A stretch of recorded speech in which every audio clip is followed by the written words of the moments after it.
250 years ago, a group of men staked everything on a single idea that government is only legitimate when it actually represents the people it governs, not a party, not a donor class, not an entrenched power structure protecting its own interests, the people. So here's the question worth asking as America turns 250. Does our government still reflect that? Does a system where two parties write the ballot access laws, control the primaries, and spend millions making sure outsiders never actually get a real shot, does that system actually represent you? Tonight, we're going to find out what happens when someone tries to hold that system accountable and why the two party system will do almost anything to make sure he fails. So it's time to go behind the scenes of empire. This is the LCI Green Room.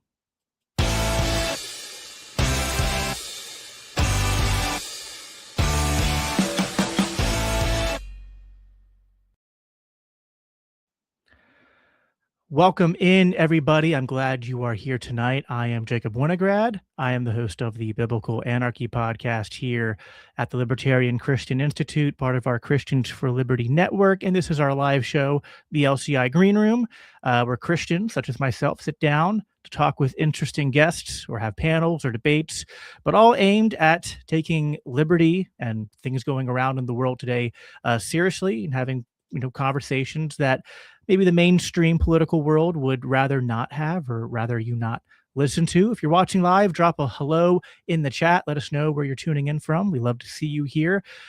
Tonight, again, we're talking about something that I think should bother every American, regardless of where you land politically. We're turning 250 as a country this year, and yet we have to ask whether this two-party system that we have been born into has really kept the tradition, the sort of ethos that this country was founded on, or if it's betrayed it. My guest tonight probably has a lot to say about that. He has ran for governor of New York as a libertarian. He's ran for vice president of the United States. And now he is again taking another shot at the governorship, this time working within the Republican Party, which we'll get into. Every step, he has come face to face with a system that doesn't just want to beat its opponents, wants to make sure that certain opponents never get to play at all. He's one of the most persistent, principled, and frankly entertaining voices in third-party politics today. Please help me welcome the one and only Larry Sharpe. Larry, thanks for being here with us tonight. I can be us too. All good. Let's be us. Let's be with us. I am here. Yes. Happy to be here, brother. Happy to be here. Happy you are here. I just realized it's the first time I've had you on my show. I've been on your show, and it's because you don't like me is why. That's your problem. That's my problem. I actually just, that's your problem. You are just too, you're too smart. You're going to make me, this is why I'm already stumbling over my words, right? I'm just I'm a PA country boy who doesn't know any better. I'm a big city guy. I'm intimidating. Yes, exactly. That's what it is. Larry, go ahead and just for the oddball who walks in here, doesn't know who you are. Who is Larry Sharpe? He's the guy who wears a cool shirt like this, running for governor, even right here, all his stuff. I brought all my cool stuff to show everyone. So yes, no, I'm actually someone who's trying to make real change. That's the hardest part. And I say it all the time. If you can change New York, you can change the entire country. We are the least free state in the union as ranked by Cato. I think now 6 years in a row. Take that, California, we're number one. So I think we are the least free. Not just that, we have the worst ballot access laws in the entire country. In 2024, we were the only state in the entire union that had nobody, no independent candidate on the ballot for president. And in 2022, it was the first time in about, I think 80 or 90 years, 100 years maybe, where we didn't have an independent on the ballot for governor. We have completely gotten rid of our independent parties. And worse, we don't have open primaries. So what winds up happening is I actually do not have democracy. A lot of people are saying, and they think I'm joking. I'm not. The problem is, since I don't have open primaries and they throw you off the ballot and don't let anyone else get on the ballot, the only people who win where I am is Democrats. I live in New York City. So I literally, before Mamdani became my mayor, he was my assemblyman, and AOC is my congressman. I accept your condolences. So with that in mind, the Democrats always win. In fact, when it came to local politics, the Republicans haven't run a candidate in my district in 12 years. They don't bother running candidates. Mamdani used to run unopposed. He would win 99-1. Saddam Hussein would be jealous of those numbers. Stalin would be jealous. Kim Jong-un is like, damn, how are you getting them numbers? How can you get, I don't get 99%. How do you do that? So those guys were jealous of Mamdani when he was running. That is how bad it was. So yeah, that's where I am right now. And I'm trying to change that. Here's the hard part though. Because Democrats always win, Democrats then, where I live at, that is, where always win where I live.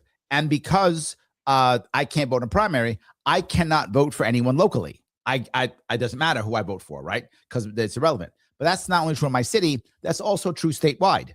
Statewide, no Republican has won a statewide election, not senator, not governor, anything, in 24 years. So no Republicans win in the state. Not just that.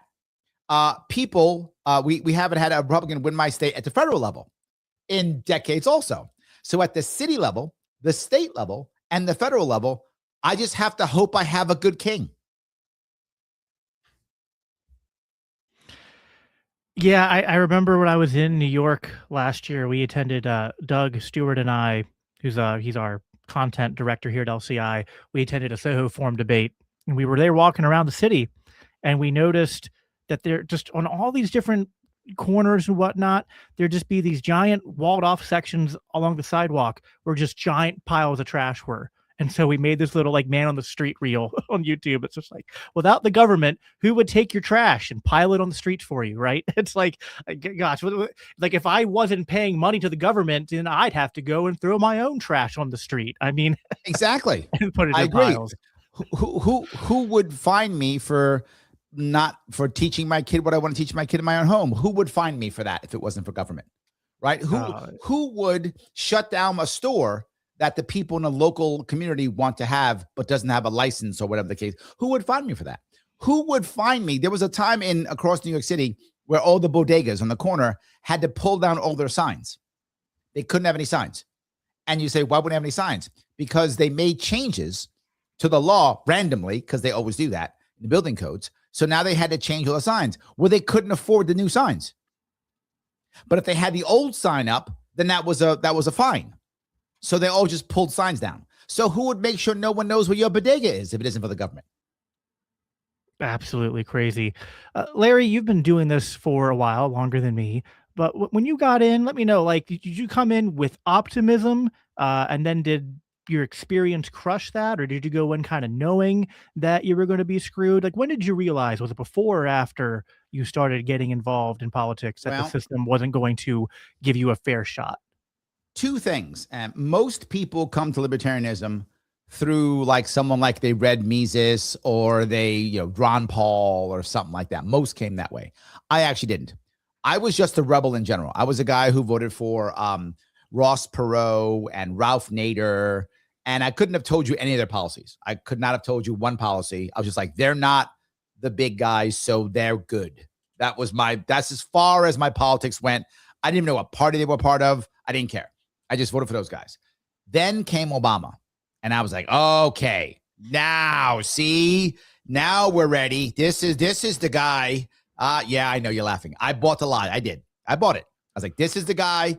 This is going to work. Okay, now finally, see, we're good. And then I saw, no, this was garbage too. Okay, that was not true at all. By 2010, I was extra mad at Obama because no one I had voted for ever won before. So I wasn't disappointed, if that makes any sense. I was never disappointed because no one I voted for ever won. This time the guy I voted for won. What happened? And still nothing. So I thought, okay. I was so mad at that, I wasn't going to vote again. I was like, I'm done. It's over. It is over. I'm done. I'm not. Fool me once. That's it. Never again. But then I was kind of already into libertarianism for a whole different reason. I came into libertarianism through Robert Ringer. Robert Ringer, for those of you who don't know, is actually like a sales and marketing and business guru. And that's what I do for a living. In my day job, I'm a business coach. So that's how I learned through Robert Ringer. But Robert Ringer is not a libertarian. Robert Ringer is actually more of an objectivist But a lot of those objectivist views overlapped libertarians, and he was like over libertarian light. So he kind of was libertarian-ish. So I was like, okay, that's okay. That opened my mind to it. I was already teaching libertarian leadership already in colleges. I teach at many colleges, so I would teach that stuff already. And then I heard Gary Johnson speak in 2012, and it all connected. And I was like, okay, this is it, right? I got it. This is it. So at that point, I think, okay, I'm ready to go. I'm going to follow these librarians or whatever. Oh, libertarians, fine, whatever they're called. I don't care. I'm going to do those guys, right? Other librarians, I didn't know. Whatever. They were smart, so it must be librarians. Any case, so I decided I'm going to copy them, and I was all in. In 2014, I wanted to help out. And so in 2014, we had a governor's candidate here in New York who wanted to get ballot access. I didn't know what that meant. I didn't know how that worked. I had no idea. I was like, what can I do? And he was like, you can give me money and pay for stuff and drive me and stuff. And I said, done. So I gave him money and I drove him around and I prepped him. I was his driver and I prepped him for his debate. I did all that stuff. I was just okay. And we got slaughtered. Like it wasn't even close. And I was like, okay, that wasn't fun. Like we got slaughtered. Out of the entire country, entire state, we got like 12,000 votes or something. I mean, it was terrible. We got the state of 20 million. We got slaughtered. And I was like, okay, that's not good, right? That's not good. And after that point, I said, okay, I got to do something. So Gary Johnson's running in 2016. I'm like all in. Gary's back. I'm in. Let's do this. And then he said, so I went to him and I said, I know him. So I was sitting with him in a diner in New York City. And I said, I'll become governor. I said, Governor, I want to be your lieutenant governor. I'm sorry, your vice president. He said, Larry, I don't want you as my vice president. And I was like, but I accepted it. I said, okay. I said, Governor, if you tell me, not to run, I won't run. And you know what Gary Johnson told me? He said, no, Larry, you should run. You'll raise the bar. That's the good man that Gary Johnson is. Gary Johnson was not the best libertarian speaker. He wasn't the best messenger. But man, was he a good man. He was a good person. He was a really good man. And he said that, and I was like, okay, I'm running. And I ran hard to be his VP. People say, we really screwed up with Bill Weld. Nobody tried to stop Bill Weld more than I did. Nobody spent more time. Nobody spent more money. My campaign, I paid for myself. I paid for my own campaign out of my own. I didn't get one. I dropped thousands of dollars on that damn campaign doing that. And I showed up and I busted my rump. And then once I lost that vote by 31 votes, not that I'm counting. I'm not counting 31 votes. I'm not mad. 31 votes. Anyway, I lost by 31 votes. So once I lost, I then decided I went upstairs to my hotel room, took a quick nap, came downstairs, and started raising money for Gary Johnson. And I raised $100,000 for him in one night. And I just kept going. I raised probably $250,000 for him over the course of that campaign, I guess, give or take. Did whatever he asked me to do, showed up. When he told me to show up, I was supporting. He would say like, hey, come on down to DC and I need you to, raise money for me in DC. And I'd be like, when? He's like, tomorrow. Damn it. I would cancel my day, take an Acela train down to DC, raise money for him and head back. That's what I would do. So I was all in. But the reason why I wanted to do it is because I recognized that once Gary left, there'd be nobody. And the one thing that was great, there were two things that were really great about Gary Johnson. One of them was when he was running, people really believed he can get 5%. Like people thought, and I did too. I was on board. I thought Gary could get, if anyone could get 5% for the Libertarian Party nationally, it was Gary Johnson. I thought he could do it. Most people did. And because of that, we were more united than I'd ever seen us. Even the most radical libertarians were at least quiet. They're like, all right, I don't like this guy, because he wasn't radical at all. But they were like, but he might get us 5%. I'll shut up. I'll just. So there was that. So he really was, he united us because we really thought we were going to get success out of it. And when he failed to get 5%, man, were we just, and then he walked away and we were like, what? And it really hurt the party badly. So I thought, no worries. I got this. I'm going to run for governor of New York and I'm going to bring the banner home. I got this. No worries. And I was kind of right in that I did get ballot access for New York State for the first time ever in 2018. And it did begin to do, but it took a massive toll on me. And I learned a lot. You asked when did I realize how bad it was? 2018 was my first time understanding how bad it was. My people thought my campaign was great, and relatively, it was great, but it wasn't rocking and rolling at all till the summer. It took a year before my campaign was actually really running. We were just guessing and pulling stuff out of our derriere, and we were just trying stuff. This true story when I got on Rogan, not joking. I don't know how popular Rogan is. I didn't even know. So I'm serious. I didn't even know. So my team goes, Larry, you going on Rogan? And I literally said this. I said, the Man Show guy? That's all I know him from. I was like, the Man Show guy? No, like the podcast. I'm like, oh, he's got a podcast? They're like, you. Man. Didn't know the guy. Had no idea. So that's how my campaign was running, like that. Oh, you're going on Glenn Beck. Oh yeah, I know Glenn, the radio guy. No, he's got. Oh, okay. Like that's how it was. It was that much of us, just everyone trying really hard. But then we found out a couple things, and things that people don't know. And one of those is why I wasn't going into polls. I didn't recognize how much pay to play it was. That really shocked me. How much? Like I wasn't silly. I knew it was pay to play, but I had no idea how blatant it was. So anyway, in 2018, I've raised $500,000. I'm going on all the big podcasts. I'm on the ballot. I'm across in the state. I'm doing 9-day tours. I mean, crazy stuff, right? So I call up the polling companies, literally. And I'm like, why am I not in the polls? In every poll, there's a Democrat, Republican, and not me. And they were very forward. Oh, you don't buy the poll. I said, what? Well, you got to buy the poll. I said, so if I buy the poll a minute? Yeah. How would I know that? I don't know how that works. I had no idea. I thought like people did polls because they cared and stuff. Boy, did I learn that lesson the hard way. No, people are two types of polls. Internal polls to find out what's real and external polls to market. I didn't know that. Well, I learned in 2018, that's how you do it. So I said, great, I got some money. How much does the poll cost? $40,000. I can't swing 40 grand. I've only raised $500,000 total the entire campaign. I can't swing 40 grand, right? No way. So I couldn't do polling. So I learned my lesson the hard way. So I also go to the local radio stations, TV stations, and say, guys, why aren't you covering? I'm literally in your town. I'm doing an event in a local business in your town. Why isn't one of your guys there? They went, you don't buy ads. So I got to buy ads? Yeah, you got covered. Got to buy ads. There we go. And when I say to people, they tell me I'm lying. That's not true. Run for office then. Run for office then. And you tell me that's not true. Run for office as an independent and tell me that's not. Now, as a Republican Democrat, you'll get it. Because Republicans as a whole buy ads. Democrats as whole buy ads, right? They all buy ads through PACs. So as a Republican and Democrat, you will get it. And they only know that. So they go, Larry, you're lying. I'm not lying because I don't have a PAC behind me that will actually buy ads. If you have a PAC behind you who will buy ads, I'll get covered. Democrats, Republicans have that. So they'll get covered. And that's the reason why how that works. I learned that.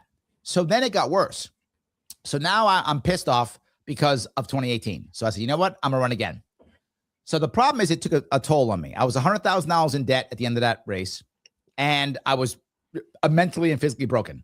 So I had to take time off. Boy, was that a mistake. Me taking time off and walking away to try to get myself together. Libertarians went into there. No one's a real libertarian, and I'm the smartest, and now we have power, and I'm going to make everybody angry. And the party began to fall apart, which was really disappointing. But the worst thing that happened is 2019, I still made up enough time to cross the state again so I could support local candidates. And we actually had a bunch of local candidates. We had 107 local victories in 2019, all libertarians in New York State. We went from 0 libertarians to 107 and 1 in New York City. So it's crazy that we had those kind of victories. So right after that, Cuomo, my governor, then said, oh, we can't have that. And he changed all the rules, destroyed our party. Lockdowns came, trashed everything. And then we had Joe Jorgensen, who was not an effective candidate. So her not being effective and our party being destroyed, she couldn't get ballot access in New York State. We lost it. We couldn't get it back.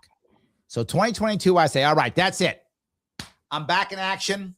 I'm going to take care of this. I'm going to run again. I'm going to fix this whole thing. See how good I am? I got it. And I said, but here it is. I have the plan to win. I got this plan. We're going to make a coalition and we're going to win.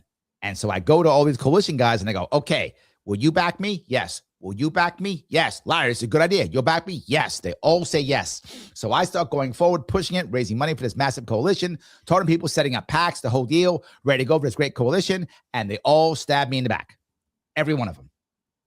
Every one of them stabbed me in the back. Said they were gonna and literally lied. Just said, nope. Gave me no money, gave me nothing, left me hanging totally. So I went to the Republicans and said, guys, we discussed this. If I do this right, we'll win. If I get it was a 3 different parties, 4 different parties, all these lines, we'll break a hole, we'll beat Hochul. This is the time. And they went, Larry, you are right. So we're going to sue you off the ballot. And I'm not joking. That literally happened. I say it publicly because that actually happened. So the first time the Democrats got rid of me, the second time Republicans got rid of me. So I'm an equal opportunity backstabber. So they stabbed me either way. And the worst part is, after that happened, all the libertarians went, Larry, you lied to us. You lied to us. Why would I lie to you about this? Like, why would I scam? At the end of this campaign, I was $40,000 in debt and got my butt kicked like there's no tomorrow. And that was me. I'm the worst grifter in the world. You should never follow me. I'm terrible. And that's when I found out that they don't actually care about winning.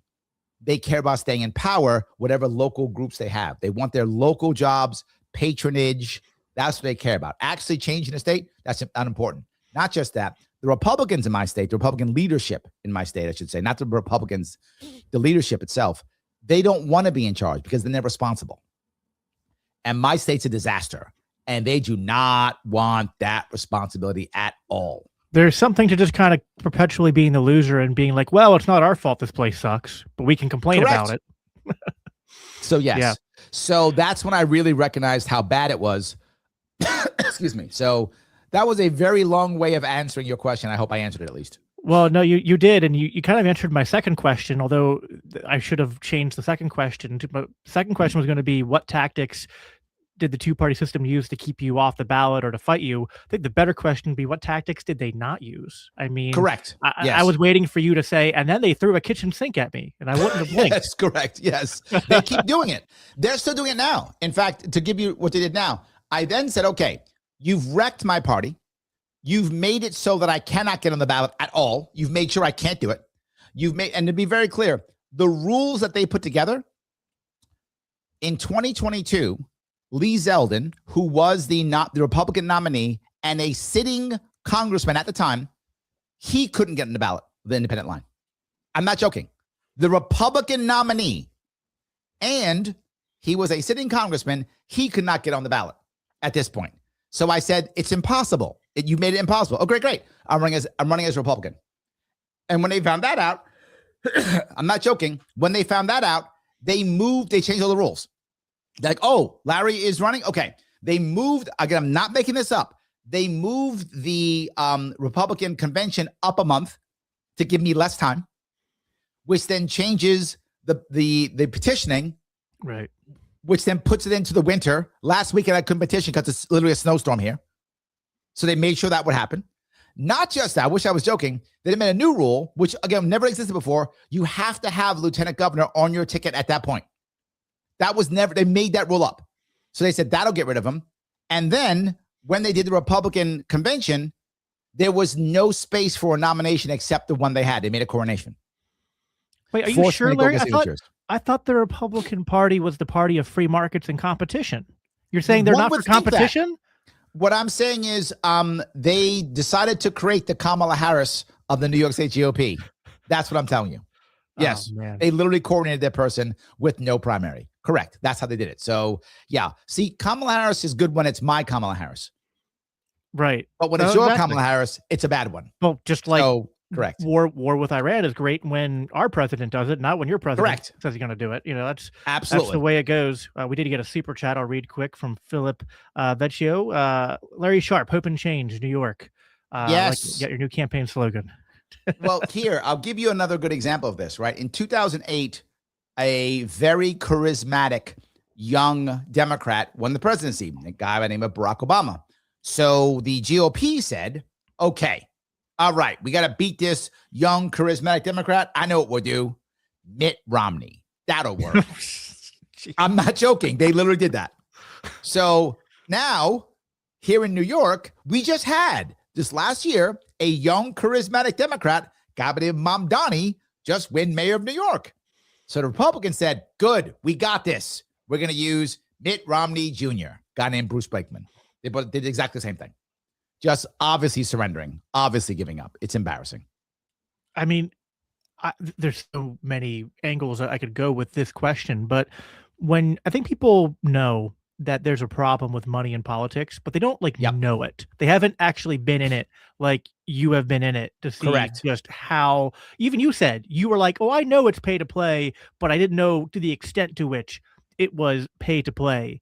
And that's not just, so there's obviously the ballot access law issue. And I think there's something to this, by the way, and I don't know if I agree with it, but I understand why people say it, because they say we almost need a third party that's just a single issue party for ballot access reform, because so much of what they do beyond just the pay to play stuff you've described is we third party candidates or independent candidates, when we're running, it's not just that we have to get on the ballot and get the petitioning stuff filled out correctly. And, we have to go they say you need this many signatures. Like, yeah, we probably need 1.2 or 1.5 that times of signatures, because you're going to go and dispute as many as you can, because they go, oh, there's a little smudge here. Oh, we can't read that there, and whatever. We come up with all sorts of excuses. But in order to get that petitioning done, in order to get that kind of awareness, we have to put so much money just towards letting people know we exist. And that is such an uphill battle that even if you had the Libertarian Party infighting solved, even if you had the most charismatic, principled candidate that the entire party rallied behind, they would still have this giant stone to roll uphill of just guys, just to even show up and play the game is going to take all of this time and all of this money. And then by the time you get there, you're running on reserves to then actually play the real game. Yes. And the problem is people always say things like, well, Larry, the state is 20 million people, or 19 million people. 15,000 is not that many signatures. 45,000. You're not wrong. You're not wrong. But they don't go, you got 6 months. Good luck. They go, you must only do it in 6 weeks. And the 6 weeks that we say, and it must be this way, that way, the other way, the other way. It must be all these things. If they just said, look, if you get 45,000 signatures before, whatever, October, you're on. That would be fine. That's the number isn't the issue. It's the way it must be done. It's all the other things that make it impossible. And here's the next part. No one else has to do it. Right. Democrats don't have to do it. Republicans don't have to do it. They just get on the ballot. Right. How is that legal? That's the problem. If you're going to tell me we all have to do it, I'm not mad, because there'd be no one on the ballot. Right. There will be no one on the ballot. I know that already because I've just seen it. No one will be on the ballot. There'd be no election. We wouldn't have a governor. And I'm not mad at that. We have no governor. Fine. Yes. That'd be totally fine. So yes, there'd be no one on the ballot. So I'm okay with that. But that's the problem. They go, well, they all got to do it. No, they don't. You make everybody do it, I'm in. Because the second that happens, it'll be fair. And that's the problem.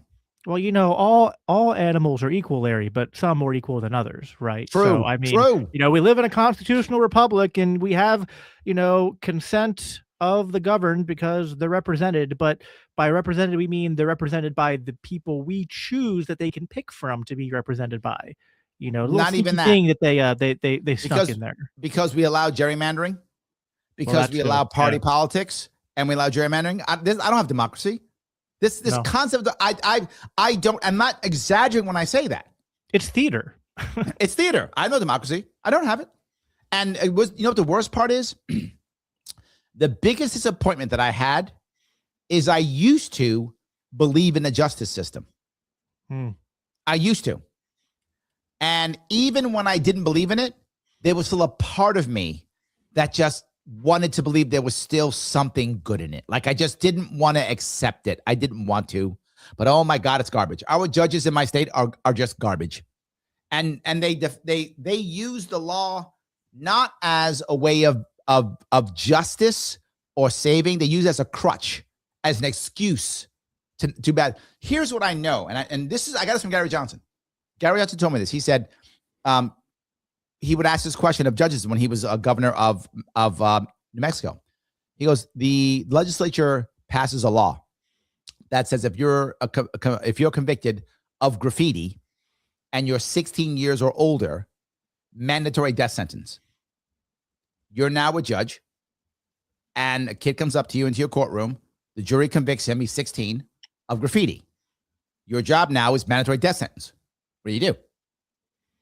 And he said, if they said anything other than convict him, he will consider them to be a judge. If they said just death them, no, he can't be a judge. And I was like, that's brilliant. I love that idea. So my point is, in New York State, at least 80% of my judges are like, kill him. It's the law. It's the law. You ask them, what they will say is, they'll tell you, my job is to follow the law. Okay, idiot. No, it isn't. It's in the Constitution. Your job is to interpret the laws and save us from the brain dead, empty suit chimps that are in our assemblies who make bad laws. Your job is to protect us from them, not to reinforce their horribleness. But they just reinforce their horribleness. That's the worst part. No, 100%. And I'm not a lawyer, so I'm sure there's maybe a so I like you now. You're fine. I like you. Right. There's probably a better way to articulate this, but I do know about jury nullification. Yes. And so if there's jury nullification, a judge isn't just, well, there's not. Okay. No. Oh, no. Oh, am I wrong on that? You are wrong. And let me tell you why you're wrong. In my state, I'm not joking. Judges in New York State tell you that it's against the law. They literally, in the jury instructions, I know one of my consulting things is I consult in defense attorneys.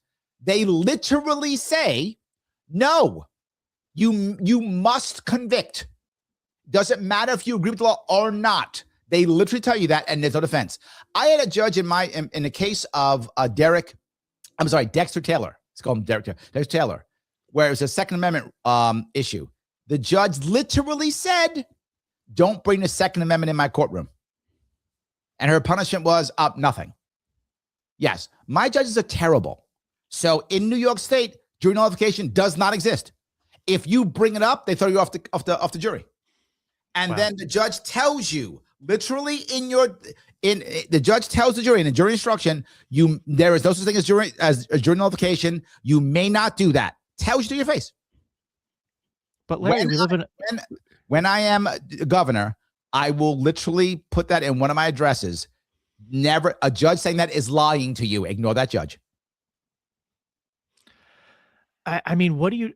It's so absurd, and I feel like part of the problem we're fighting, Larry, is that I think there are some people who they get angry when we talk about this stuff because they don't want to face the reality of kind of acknowledging that, oh, we don't live in a free country, right? Now, listen, don't get me wrong. It either. I agree with them. It sucks. Listen, I agree. I'm not saying that there's not places in the world that are comparatively less free or where the slave masters are more oppressive, but they would just rather kind of live comfortable. Like I said, this is the Libertarian Christian Institute. I talk to a primarily Christian audience, and a lot of Christians I run into, good, well-intentioned brothers and sisters in Christ, they just kind of view my involvement in politics as just sort of like, well, that's just kind of worldly stuff, and we live in a free country, so maybe things aren't perfect, but you shouldn't get so worked up about it or so involved about it. And I try to really push them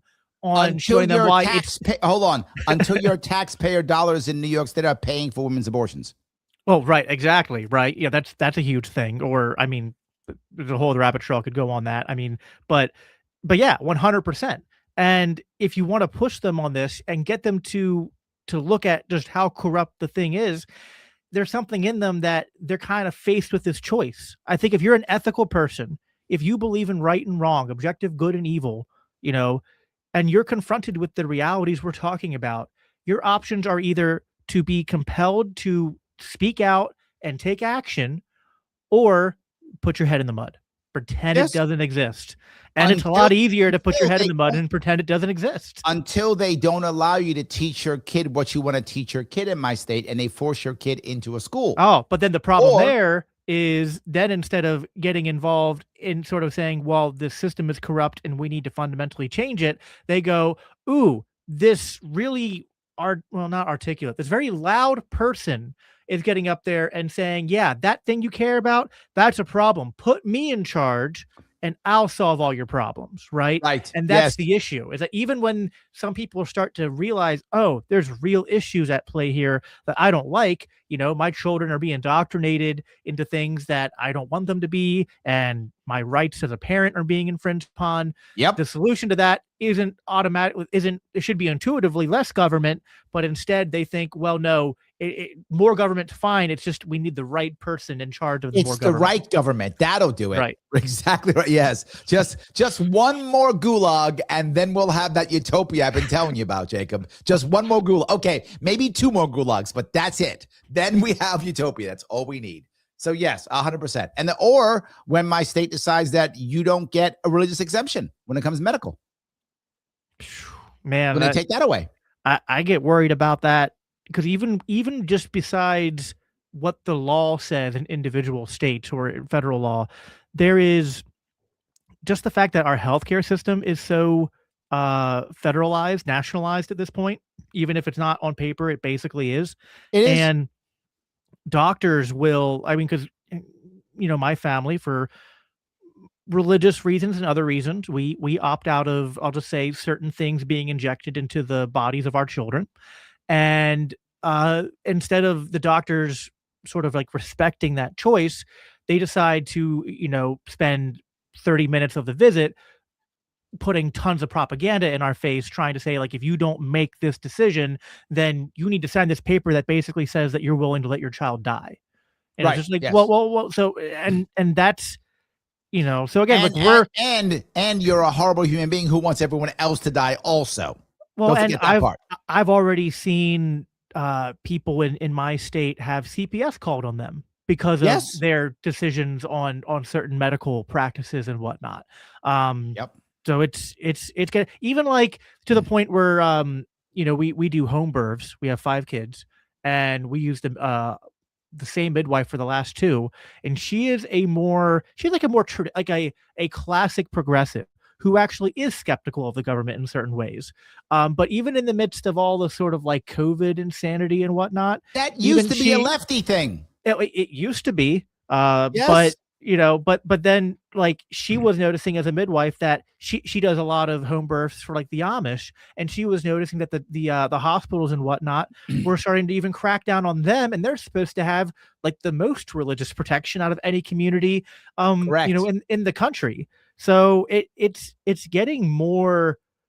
Again, like, and if you talk about this, people just want to say, you're a panikin, you're a black pillar, you're a doomer, and I'm just like, I don't know, like, at what point, like, Oh, were those would you insults? be? Well, I'm sorry. Would you be saying that to people in, like, Germany in 1938? Just be like, oh, you're such a doomer. Oh, they would have. Every one of those people who thinks they wouldn't, they would have been putting people on the trains. Every one of them. Every one of them would have been putting people on the trains. Absolutely. They talk trash like they're better, and they would have been putting them on trains, guaranteed. They'd be wearing an armband, 100%. Every one of them. One of my favorite people in the Liberty Movement, Dave Smith, had this clash with Tim Pool, and he had the correct take on this, because Tim was being accused of being a bootlicker, because he's kind of flipped on a lot of things. He used to be anti-war, he used to be anti-police state, and then all of a sudden he's like, cheering the ICE agents and whatnot, and kind of what's going on in a lot of these cities over the last few months, and supporting them, and they're calling him a bootlicker. He's like, no, I'm not a bootlicker, I am the boot. Yes. And then Dave called him out and was like, dude, you're like a 8-year-old playing with toys. You Right. know what I mean? And that's Right. that's kind of like the mentality I see from a lot of conservatives, is like, they and I guess, listen, I don't want to let Democrats off the hook. They have their own sort of, we could do a different Freudian analysis on kind of what drives their authoritarianism. But with, right now Trump's in power, the conservatives are in power. You're dealing with, even though it's a Democratic state, you're dealing with corruption from the Republican Party, or in your state. And a lot of these people, it's like they treat politics literally like they're playing a video game, or they're watching like Saturday morning cartoons or something, right? No, the And issue is that they're looking at it like it's a sports game. yeah, It's it's a good like analogy. I'm a Yankee fan. I am. I like the Yankees. I grew up in the Bronx. So when the Yankees win, I do feel good. And I say things like, we won, right? Because it's a sports. But in reality, did I win? No. I still can't pay my rent. My kids still can't read. My taxes are still too high, right? All my bad things still exist, right? All that still exist. But I got a warm, fuzzy feeling because my team won. Those guys are all millionaires and they're doing just fine, right? But I didn't win. But we're now at a point where victory, winning, is the other guy losing, not my life being better. So if you're the bad guy, Jacob, as long as you lose, I win. Now, you might ask, did my life get better? No. Did anything get better? No. But Jacob lost. Therefore, I won. And the funny part is all the leaders, they win no matter what. Right. It doesn't matter. So they're always winning. Like all of the baseball players are all making $1 million a year or more. So all of them win, even the losers. That's where we are. I have to take this opportunity to say I need to eat a little crow, because when I entered the Libertarian Party, I thought that some of the candidates, some of the activists, some of the party leaders, I thought, and maybe there's something to say here where I had half a point, but I thought the way they talked about the using the term duopoly and the talking point about ending the two-party system, I've always agreed with that. I thought there was something where it became a little bit overused or overemphasized of a talking point. And my reasoning was, and you can tell me what you think of this, I was like, well, my goal as a libertarian, as a Christian, is like, yeah, the two-party system's bad, but like, I'm not just here to end the two-party system. I'm here to advance liberty. If we get a three-party system or a four-party system and they all suck, well, that's not any better from my vantage point. That was kind of my position. But I do think that I now understand a bit more with more time in the movement and in politics, knowing why I think a lot of those people did focus on it. And it's exactly what you're pointing out, which is that there is actually something maybe especially pernicious about it being a two-party system. Correct. Because it does create that good versus evil, us Yep. versus them brain hack in people that makes it impossible to reach them with reason or logic. Yes, because it doesn't matter. Here's the issue. And you see it all the time. You see it now. There are lots of people, and you'll see it now with the right now, you see it with the Democrats. There are so many independents who are leaving Trump now, right? So many of the independents leaving Trump. Trump made a great coalition in 2024, and a lot of that coalition is falling apart. Republicans still like Trump now, but a lot of independents are walking away from him. So Democrats now are going, see, you dummies, why did you vote for Trump, you dummies? And my point is, you called this guy Hitler. You called him that for years, and people still voted for him. How bad was your candidate? Will you take no responsibility? Right. They voted for Hitler over your candidate twice. How bad was what responsibility will you take for your candidate? However, what if there was a third what if there was a third party? What if there was a Gary Johnson type actually that existed? What if that type of person actually was there? Well, now if I call someone Stalin and someone Hitler, I can vote for neither. Right. The negativity doesn't work as well when there's three, right? Because right now it's, I know I'm a murderer, but Jacob's a mass murderer. You don't want to vote for a mass murderer, do you? Vote for the murderer. But if there's a guy there who's not a murderer, they go, well, why don't I vote for the guy who's not a murderer at all? How about that guy? And the point isn't about believing that the Libertarian Party candidate can win. Because I think we would all acknowledge that we're far from that, if that's even a possibility. Even 5% is kind of a pipe dream at the moment. What do you mean? Well, we can touch it. Maybe I'm wrong. Maybe you think 5% is more achievable than I am. But no, I think it is. If you look in 2024, if RFK Jr. had actually just run a campaign and not dropped out and kept bringing his money and not dropped out, he was polling anywhere low end 5%, high end 19%, depending upon when and how. If you cut that, if you average that, he averaged around 12% is what he averaged. Usually, whatever you poll, you actually get about half at the actual ballot box. So average polling at 12, he'd have got 6%. The odds are Kennedy could have gotten 5% in 2024. That was a realistic possible dream. And if Gary Johnson had a stronger campaign in 2016, he got a little over 3% of the vote. There was a chance. 5% is doable with the right candidate. Oh, I agree. I think at least right now, probably more. I don't think the right candidate, unless you decide to really become a glutton for punishment, is There's in always the Justin works right. Amash. Listen, man, I love it. I'd be there in a heartbeat if Justin Amash I'm came with back. you. But I also think Justin the Amash. party, I think Justin Amash and any others who would want to run are kind of waiting for the party to recover from some of the infighting and It's whatnot. Thomas Massey. Again, I'd love, if either of those ran, different story. I'm a little skeptical that they will, but I'll hold out some hope. So I hear your point. 5% is not impossible. It just seems like some things would have to change. People would have to enter the race. The party would have to. So, but even if we have, not a 5% type candidate or campaign, it's worth voting for because it sends a signal to the rest of the people who are still stuck in that two-party mindset because listen, showing up and not voting doesn't register anything. No, it's not true. It's not true. The reverse is true. And I wish you were right, but it happened to me. Okay. I busted my rump in 2018 and I only got 2% of the vote. Now for me, I still got ballot access, but the amount of people said, I voted for Larry Sharpe. He didn't win. I'll never vote for him again. That is insanely stupid. And I hear that all the time. Like every week, someone says that. I trusted him in 2018. He didn't win. So I'm going to go back to voting for the same idiots who keep smacking me in the face every week. And so you're right. Logically, you're correct. Emotionally, no.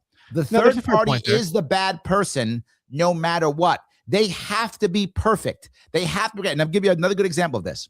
If I'm a Republican and people are Republicans, they can disagree with half the stuff I think, and they still vote for me because I'm a Republican. I'm part of that team. If I'm a Democrat, same thing. Disagree with half the things I want, and they will still do it. But if I'm an independent, one thing that's wrong, they won't vote for me. And I hear it all the time. I was going to support Larry Sharpe, but he's right-handed, and I can't vote for a right-handed guy. They'll say insanely dumb things like that all the time. They just want an excuse to go back to daddy, to go back to mama. That's all they want to go back to one or the other. I hear it all the time. If you're going to do it, you've got to have a victory. Americans want a victory. And hold on, be very clear. The victory doesn't have to be a win. It could be 5%, but it's got to be a victory. They have to get something for their vote or they will go right back to their old ways. I think that's true for a portion of the voters. I'll grant you that. I do think, and I'll invoke more biblical language here, I think it's kind of like the parable of the sower. I think there are some people who are more fair weather, but I do think there are some people that are going to see that, like, wow, they're like, especially young people when they're kind of like first starting to pay attention to politics. If they notice people who are showing up and voting and who are out there on their social media accounts, out there on the streets doing door knocking, doing petitioning and whatnot, who are saying that, like, I refuse to participate in this sort of like theater of like, pick who's going to be my ruler, pick who's going to be my slave master, pick between the murderer and the mass murderer. I do think that does reach some people. I think that does matter. It's true. Maybe I'm exaggerating. The party. But yeah, to be fair, there's always going to be people who also, although to me, those people kind of bug me because that's kind of the people, like I remember when I did door knocking a couple years ago, I knocked on a Republican voter's door. And he got so mad. It's like, oh, you libertarians, you always cost us the elections. And I'm just like, well, you guys could just, first of all, I already know that if you actually average it out, if you want to call it spoiling, we kind of equally pull from left and right.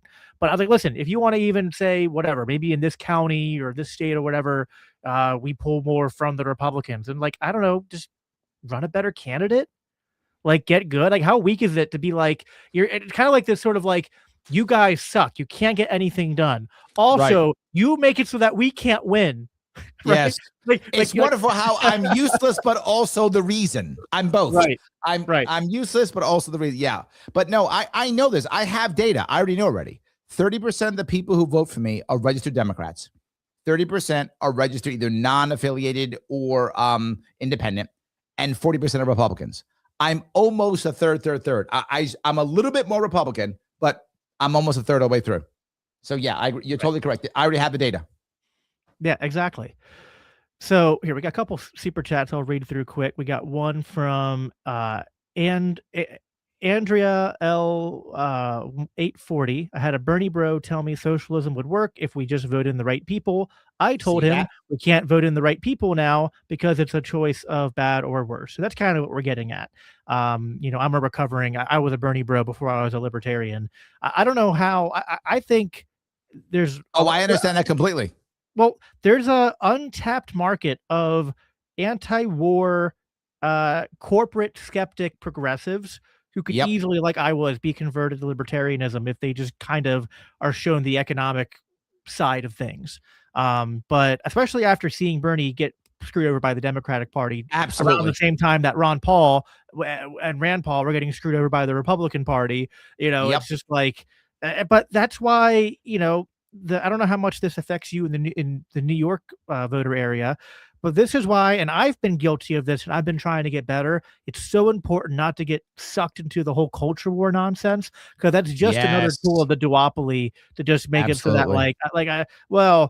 maybe I won't be free, but at least the people with the wrong beliefs, won't be in power. So like never mind that no It's matter who it's the wins, same they steal idea. my income, they make I everything more win. I expensive. win because they lose, Right. not because my life is. That's what I was talking about. I win because they lose. It's not because my life is better. The other people lost, therefore I won. Again, I still can't pay my rent. My kids still can't read. I can't get a good job. I can't afford my car insurance. All those things are still true. My rent's too high. All those things are still true. But the other guys lost, so I won. There we go. But the guy who lost, and I'll give you the best example of this, the guys who lose still have tons of money and make PACs and still make tons of money and become consultants. So they still win. Oh yeah. No, 100%. That's true. Beto O'Rourke hasn't won anything and he's still wealthy. He's fine. Well, you know what's funny is that half the Republicans that were never Trumpers that Trump ran against in 2016 are now in his cabinet. Like I remember when Trump would like make insults towards Marco Rubio, calling him little Marco and whatnot. And now Neocons never go out of style, my friend. Neocons never go out of style. I if you said it can't, all the time. yeah, if you Never. can't, I think they realized with Trump, like if you can't beat him, just completely subvert him and just manipulate him into giving us everything we want anyway. In some ways, Trump is worse than a neocon because he doesn't have his own ideology, so he's just basically absorbed the neocon impulse, but then like mixed it with his impulsivity and What's lack that? of a What's that? filter. That libertarian saying? No matter who you vote for, you get John Get John McCain. McCain. Yeah, no, No matter who you exactly. vote for, you get John McCain. Doesn't matter. Yes. Yeah. You get So Democrat John McCain or Republican John McCain. You just get John McCain. It doesn't matter. So yes. So anyway, but I want to absolutely. bring up that Bernie piece. The Bernie piece that you brought up is the rebellion, right? And I'll give you two interesting examples for that. Number one is I got a buddy of mine who was a Bernie bro, and then when they got rid of Bernie, he voted Trump. It wasn't on policy; it was on rebellion. He saw Bernie as a rebel, so he's going to vote for Right. Bernie, just like I did when I was voting for Nader and for Perot. I couldn't have told you what their policies were. It was a rebel vote, right? So he had a rebel vote. So when Bernie was gone, he's like, who's the next rebel? Oh, this Trump guy, he's a rebel. I'll vote for him. That's why. And then that guy became my marketing chief when I ran. That's how I know him. Because I was a rebel. Yeah. And I'll give you the second best one. A guy sent me a picture from New York State in front of his house. It's 2018 when I ran. Picture is a "Don't Tread on Me" sign, a Trump sign, a rebel flag, and a Larry Sharpe sign. And people were like, Larry, that is the weirdest thing. That makes no sense. I said, that makes total sense. I said, to that guy, all four of those are simply signs of rebellion. And he just sees that. He sees all of that as signs of rebellion. He sees them all as the same flag. And so I get you completely. Yeah. No, I've always had, I think because I was raised in a conservative household, and then when I sort of as a teenager realized just kind of like the bad uh goods I was sold regarding like, we're a Christian nation and we're fighting these righteous wars against Islam. Oh, wait, no, actually, it turns out that actually for the last 50 years in foreign policy, we've kind of been the bad guys, butchering millions of innocent men, women, and children in the Middle East. And that kind of broke me. And I sort of kind of imbibed in that and drank from the well that exists in kind of the more lefty progressive circles of kind of like anti-America, kind of like think about like the flag burning and stuff like that. As I've matured, I've kind of moved a little bit away from that, but Mhm. I sort of struggle with this. Maybe I'd like to get your perspective on it because, like, on one hand, I it kind of because I opened this by talking about how we're in the 250th anniversary of America, and there's Yep. part of me that wants to sort of because I know that people on left and right make America and our mythos a kind of idol, right? Something that they kind of find their identity in. And I kind of want to like that expression like, you gotta outright the right and not left the left. Yep. I'm like, Yep. okay, maybe I need to do that with this kind of American exceptionalism thing. And I just need to really double down on like nothing we do is constitutional. We're betraying the original vision of the founding fathers and all that.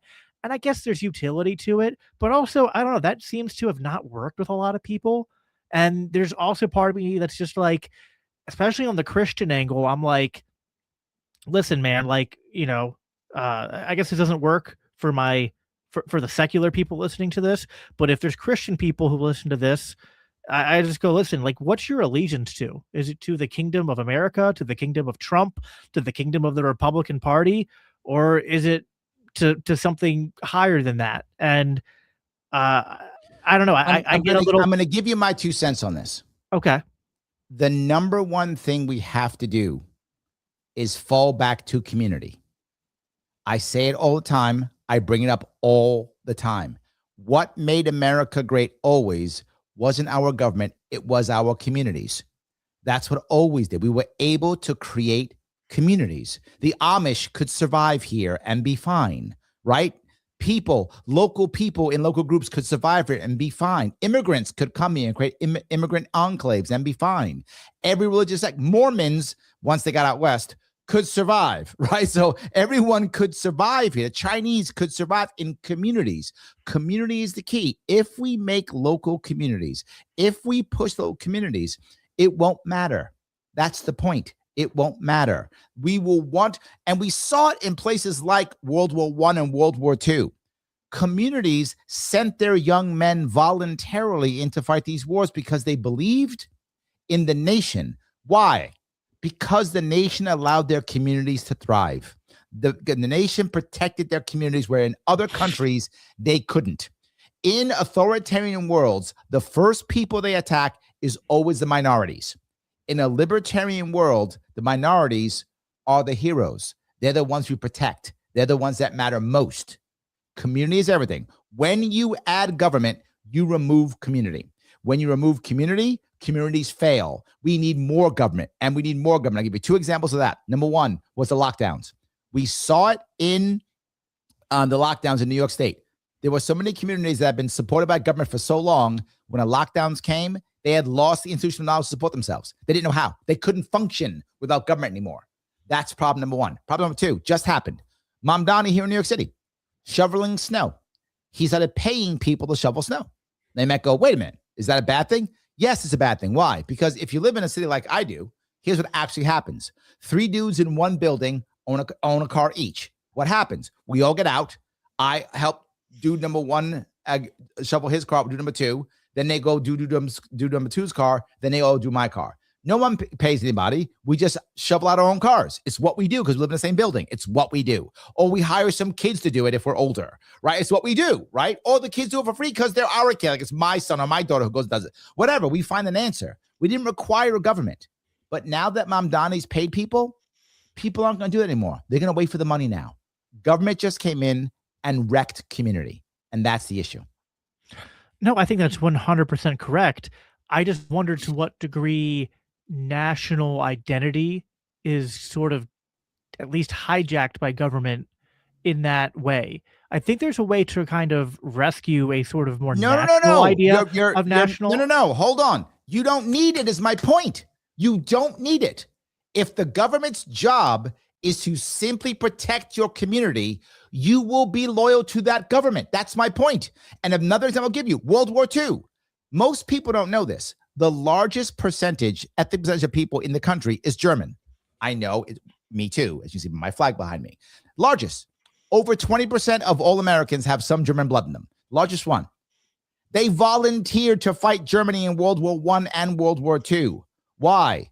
Because the government protected the community, where in Germany didn't. We will be loyal to the nation if the nation defends our communities. But I guess I see people being loyal to the nation now, even when the government doesn't defend our communities. I guess that's where they're not loyal. We're marching everywhere. We're not loyal. Well, I don't. I mean, some. You have to bribe half of our kids to join the military, right? You got to bribe half of our kids to join the military with college or cash or whatever, or you got to make the neighborhood so bad that they have no choice but join the military nowadays. That's the biggest thing we find now all the time. And not just that, every time we do anything, you got protests in the street how bad the government is. Most of us don't vote anymore. No, we don't. We are the least patriotic we've ever been. That's not even true. close. We're the least patriotic we've ever, since like the beginning of our country. We are the least patriotic we've ever been. Why? Our communities don't exist. No community, no patriotism. That's how it works. It's exactly reversed. Well, I think I agree that there's no true patriotism, but I think there's kind of this phony nationalism that whatever party is in power kind of put, and it is phony. It is artificial in a way, because I think true patriotism is not loyalty to the nation above all. It's like, I love my country because my country and, hopefully the government too are doing what is right. Right? Like you should be patriotic because like I'm proud to be an American because we are the good guys, because our government actually protects our rights, because we have a moral people that actually tries to be, good neighbors with the rest of the world and to each other. But we don't have that. So I think then we kind of settle, especially on the right at the moment, they settle for this sort of phony nationalism, which is like, well, we're number one, right? We're the best, we're the toughest. No one can because mess with us. Say so, right? And because we can bomb people. That's the reason why. But let me go one step further, if I could, with this. When it comes to actual nationalism, happy people. That's the key part in our founding documents: life, liberty, pursuit of happiness. Happy people don't want authoritarianism. Happy people don't want socialism. Happy people don't want fascism. 100%. Unhappy people want all those things because they believe falsely it will make them happy. Not just that, they have to understand why they're unhappy. Well, the other makes you unhappy. It's not your fault. The other, whoever the other is making you unhappy. Without the other, you would be happy. But the reality of it is you're happy when you have family and community. That's when you're actually happy. They've taken away family and community for our entire country. They've destroyed it. As they crush it, we're unhappy. Well, what can we do? We can't give back family and community because then I lose control. So instead, I decide the other is the reason why you're unhappy. So help me out. I'll beat the other for you, and then you'll be fine. Yeah. No, that I 100% agree with. We'll read a couple more super chats here before we close out. Lunatic Libertarian for $2 said Larry Sharpe for New York governor. Central systems suck. 100%. True. And then Philip again, destroy the ring of power. You shall not pass. Yeah, true. There's all sorts of stuff baked into a lot of the classic literature. And of course, I would also argue into the biblical stories as well that should orient us towards distrusting centralized power. And yet, as you pointed out, there's people that keep clinging to it partially because they're falsely looking to power to save them from their problems. And one passage I love to bring up is 1 Samuel 8, because it's like, hey, this is not that new. The Israelites themselves were like, hey, we don't like being ruled over by judges anymore. Give us a king to fight our battles, to solve our problems for us. And didn't exactly go well for them. And I don't, that'll work. Exactly. And yeah, I mean, Larry, so how do we, while we live in the midst of all this chaos, what do we do beyond, obviously, if you live in New York, trying to do what you can to support you? I want to give you a moment to plug your campaign here before we hop off, but what do we do to get people into the fight and to start reestablishing community when all the incentives, economic and political, and the media and all that seem kind of hell-bent towards keeping our communities weak and fractured? There's only one thing, and it's going to sound so cheesy, but it's absolutely true.